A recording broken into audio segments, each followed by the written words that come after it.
and welcome to our film show here on Arts 24. This week we're taking you to the Mostra in Venice as the city's canals glitter with the reflection of stars premiering their latest movies. We're joined by critic Emma Jones, who's got the latest on those films. Hi, Emma. Now, given that sumptuous backdrop, Venice does attract some big stars. Who have we seen so far there? Pretty much everybody, and hello Olivia, by the way, as well. Now, the festival may have got underway with an Italian film, La Grazia, by Italian maestro Paolo Sorrentino. But since then, it seems to have been a never-ending parade of Hollywood stars and some pretty big movies too. So to give you an idea about who's been in town, Julia Roberts and Andrew Garfield have been here for Luca Guadagnino's new thriller, After the Hunt. George Clooney and Adam Sandler have been in town for Noah Baumbach's new comedy, Jay Kelly. The cast of Frankenstein by Guillermo del Toro, that's a really anticipated movie. Oscar Isaac, Mia Goth, Jacob Elordi have been walking the carpet. Emma Stone and Jesse Plemmons reunited for another time in Yorgos Lanthimos' new film, Bugonia. We've had Cate Blanchett leading an all-star cast for indie darling Jim Jarmusch's new movie, Father, Mother, Sister, Brother. And indeed, we've also had Dwayne Johnson, formerly known as The Rock, and Emily Blunt's here for his new movie, The Smashing Machine. Wow, so Hollywood royalty and wrestling royalty as well. Now, you mentioned Bugonia there. The Greek director, Yorgos Lanthimos, is back in Venice 2 years after he won the big prize, the Golden Lion, for Poor Things, with his favourite leading lady, of course, Emma Stone. Tell us about this new one. What did you think of it, Emma? Do you know what? I really like Bugonia, and I'd say it's probably my favourite film of the festival. It's a really interesting concept. So Lanthimos is reuniting with Jesse Plemons again, who is in his last film, Kinds of Kindness, as well as Emma Stone. Now, Plemons plays a conspiracy theorist called Teddy, and he kidnaps Michelle, that's Stone's character. She plays a ruthless CEO of a drug company, and Teddy is convinced Michelle is an alien. Now, what follows in the film is a battle of wills between the two. I cannot tell you how good Jesse Plemons is in this role. He's an early favourite for the Best Actor Oscar this year, for sure. But Lanthimos is also asking a deeper question than exploring favourite conspiracy theories on the internet. He's really asking, has humanity had its day? Has it failed? Oh, wow. Big questions there. OK, let's get a feel for that film, Bugonia. Welcome to the headquarters of the human resistance. Where's my hair? Your hair has been destroyed to prevent you from contacting your ship. What ship? In the next 48 hours, the police and the FBI will begin a statewide manhunt. I'm a high-profile female corporate executive. I am crucial. In all humility, I can say that. Think of it like you abducted the governor, but worse. And it's not just Bugonia. There's an apocalyptic feel to other features there in Venice this year, I believe. Yes, specifically A House of Dynamite by the great Catherine Bigelow, of course, an Oscar winner for Best Director herself. Now, this is about a possible nuclear attack on US soil, and it has an ensemble cast starring Idris Elba and Rebecca Ferguson, amongst others. Now, this is no blockbuster action movie where a hero president might come in to save the day, as you might expect from the director of films like Zero, Dark 30 and The Hurt Locker. You know, this is a sober assessment of a countdown to a nuclear attack, and really a look at America itself at the moment. Wow, sounds quite dark. Now, going from the US to Russia, French filmmaker Olivier Assayas, he's been in Venice with his latest film, The Wizard of the Kremlin. This is a portrayal of Vladimir Putin, in fact. Yes, indeed. And it's a French production, although it has been made in English with an international cast. And this is really looking at the rise of Putin. So in actual fact, it's like Russian history over the last 30 years. It goes on to nearly the present day. The film also stars Paul Dano and Alicia Vikander. But the real talking point of this film is Jude Law, because he is playing Vladimir Putin. Now, I've yet to see a film clip with Jude Law playing Putin. I think they might be keeping that under wraps.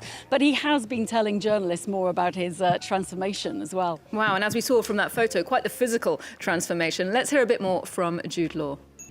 Olivia and I discussed very early on that, you know, this wasn't to be an impersonation of Vladimir Putin, and he didn't want me to hide behind a mask of prosthetics. You know, we weren't looking for controversy's sake, and more importantly, I think it was key for me to remember that it's a character within a much broader story. So Olivier Assayas, not the only French talent on the red carpet in Venice. Who else have we seen representing French cinema there? Yeah, it's a big year for France, actually. They have 4 films in competition. François Ozon is back with the film The Stranger. Now, this is an adaptation of the Albert Camus novel. Of course, that has been adapted for cinema before.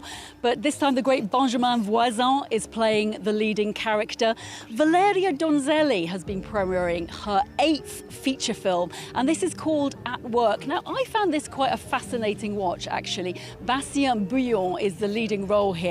And he's kind of proving how hard it is to make a living as a creative. He plays a writer who has to turn handyman in order to make a living. Okay, and I know that the 4th French film in competition comes from the Tunisian Oscar nominee Kaouther Ben Hania. She's been nominated for previous work. It's in competition. It's the story of the death of Hind Rajab. This is a 5-year-old Palestinian girl who lived in the Gaza Strip.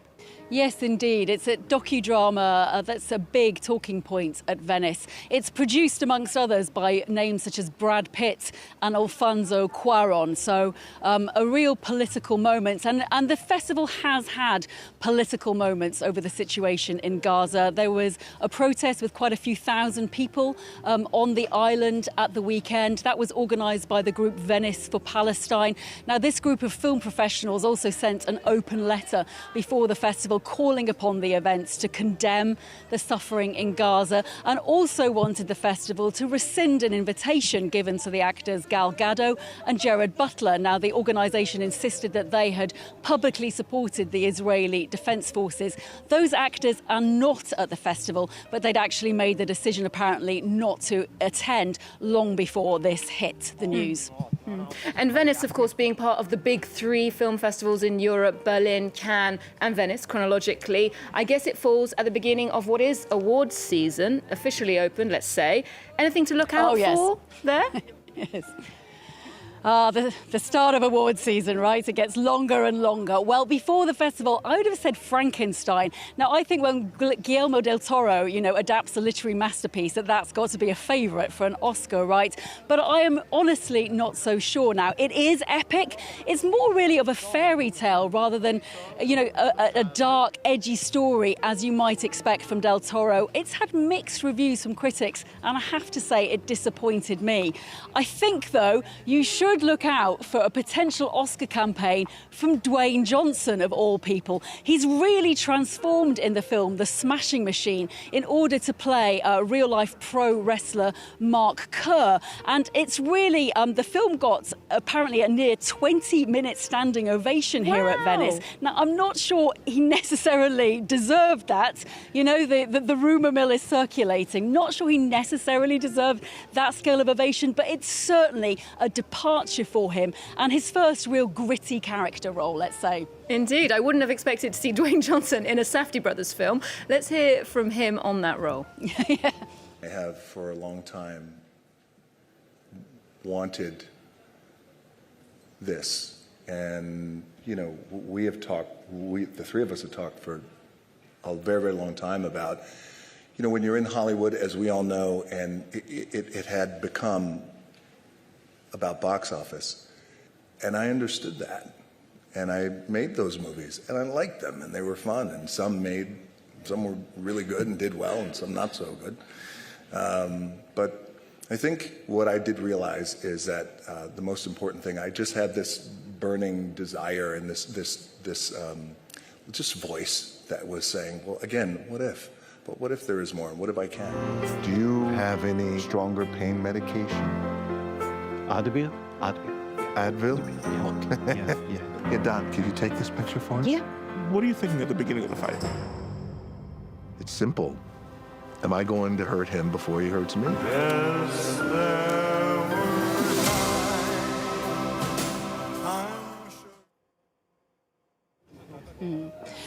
And finally, I don't think it's really an Oscar movie, but it's certainly provided some light relief at this festival and is a real crowd pleaser. That's the movie J. Kelly by Noah Baumbach, starring George Clooney and Adam Sandler. Clooney is great. Well, he is playing to type. He's playing a movie star of all things who has possibly neglected the more important things in life to focus on his career. He's left with his manager, a great turn by Adam Sandler. They go on a road trip to Italy. So George Clooney gets to work in his favourite country.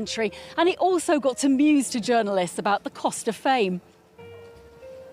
You know, when I was a very young man, I cut tobacco for a living, a farmer. And I would hear about some famous person complaining. Yes. About, like, fame takes away all of my freedom to, and I'm like, you know, you drive a nice car, you live in a nice house, shut up. And so I tend to not talk about the things that are taken away. I like to talk about the things that are added. That's good. Yeah. J. Kelly. J. J. Kelly. J. Kelly is a hero of cinema. J. Kelly. What do you say to people who say you only play yourself? I think what you do is magic. You know how difficult it is to be yourself? You try it. You make movies. That's what the world wants from you. Is it J. Kelly? You're never alone. Really? I think I'm always alone. Thanks a lot. Well, it looks quite meta, but very fun. Now, we mentioned that top prize, the Golden Lion, earlier. Emma, who's going to win this year? You're asking me to make a prediction. Well, I can tell you what the critics' favourites have been, and that is Bugonia. Of course, we discussed that. And also Korean, the great Korean director, Park Chan-wook's No Other Choice. This is a black comedy starring one of the Squid Games actors. And I think, you know, it's had rave reviews. So I could be wrong, but one of those two, I think, big prizes ahead. OK, thank you very much for the tip. Well, let's see if it is Park Chan-wook's year. He's won a prize in Venice in the past, but never the big one. Thanks for that roundup, Emma, and do enjoy the festival. We'll leave you with a preview of that last film right now. It's No Other Choice by Park Chan-wook. Do check in with us next time here on Arts 24 for more movies, arts and culture. There's more news coming up just after this. 미국에서는 해골을 도끼질한다고 그런다면서요. 한국에선 뭐라 그러는지 아세요? 넌 뭐하지야? 사랑하는 내가 온 마음으로 날 지지하는